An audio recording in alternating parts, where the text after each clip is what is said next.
Hey, it's Mayo.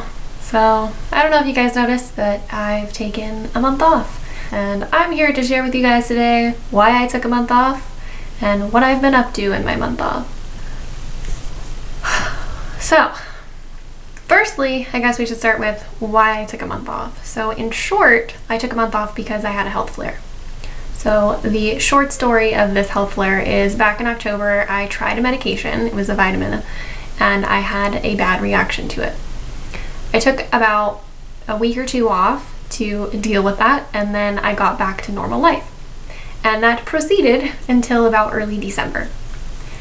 In early December, everything in my life kind of came to a halt because I had a doctor's appointment, and he asked me how my health flare went, and I didn't remember. And I was kind of in shock. All I remembered is I did have a health flare, and I remembered it really sucked and it really, really deeply flared my PTSD, and that I took a little bit of time off and then I came back to normal life. I didn't remember anything else. And I didn't realize that I didn't remember anything else because I guess I had been so busy and so focused on moving forward that I never really stopped to assess the situation and think of if I remembered anything. So having my doctor ask me that and realizing I didn't have any recollection, realizing I had a memory blackout, just kind of put me in shock for like a week, processing that I didn't remember. The initial health flare in October, it did affect me physically, but more than anything, it affected me mentally and emotionally. It like really, really hit my PTSD to have this bad reaction.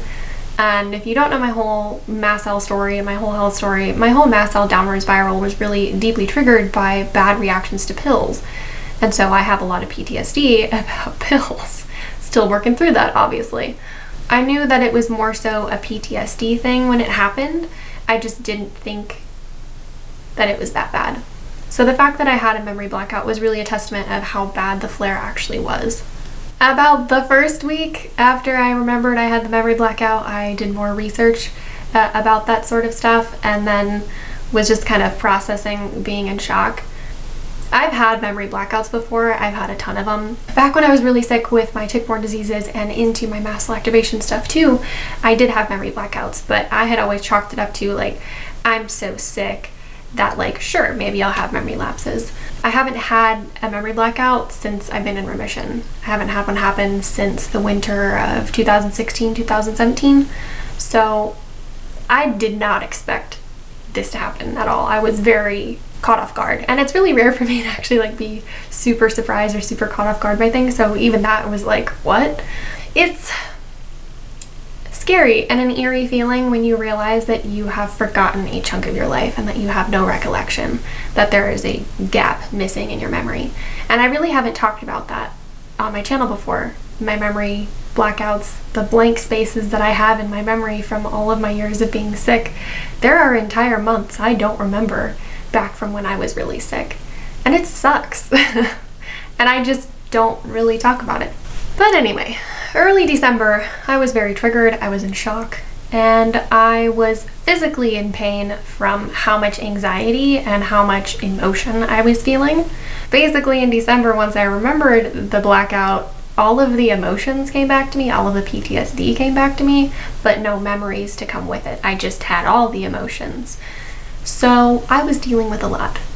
I was really tired, it was a lot to deal with, and I realized I needed to take some time off, so I decided I would take a month off and handle my health. For a week or two in December, I was depersonalized and depressed. And then I was oscillating between being really hypersensitive and triggered by literally everything to just being numb. And this was more so an emotional and mental thing rather than like a physical thing, but it was so emotionally bad that it was affecting my physical health, if that makes sense. I progressed more so into depressed and suicidal, and then I went back to depersonalized, and then things just kind of started to lighten and lift. But it really sucks. It really sucks to sink so low and to have to deal with so much. So I've been through more depressions and more crap like that than I can literally even count to you. So a silver lining is I know how I go through these things. I know how I go through low points. I know how I go through depressions. I know how to handle these things. I went to therapy for a lot of years, so I have all the tools. I know how to get through it. So I just kind of reverted back to all of the things that I know work for me and all the things that got me out of these places in the first place. And I'll share more about those things later on. But basically, I just went back to the routines that work for me and the healing things that work for me and focused just on that for a whole month. And it helped. For the first time ever, I turned off all notifications on my phone. I got off of social media completely. I only checked on YouTube a couple times just to answer comments, and I put up 2 little videos that I made just for fun. They were really like off topic and light and fluffy. But other than that, I completely unplugged. And in that month off, basically I was just doing healing things. And like I said, I'll share about that more later on, but I was just doing healing things, just self-care, and I wrote a lot. In terms of this health flare, this is the worst health flare I've had in 4 years, since the winter of 2016-2017. Mast cells do have a lifespan too, so I will have to be on top of things for a couple months.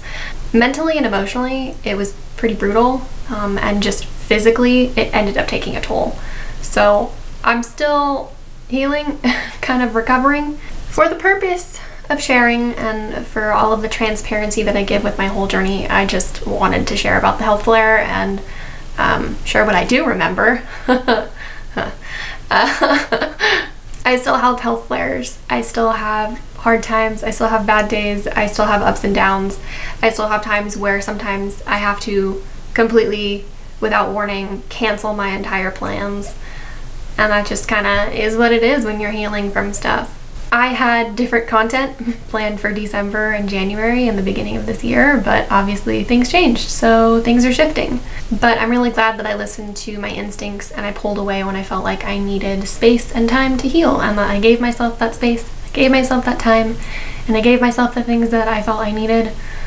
I'm still mending, but I'll be okay. Also, so second part of not just about the health flare, but other things that I did this month. It was actually a really rough month off. It wasn't really a vacation. It wasn't super restful. It wasn't super happy. A lot of crap happened other than just my health stuff.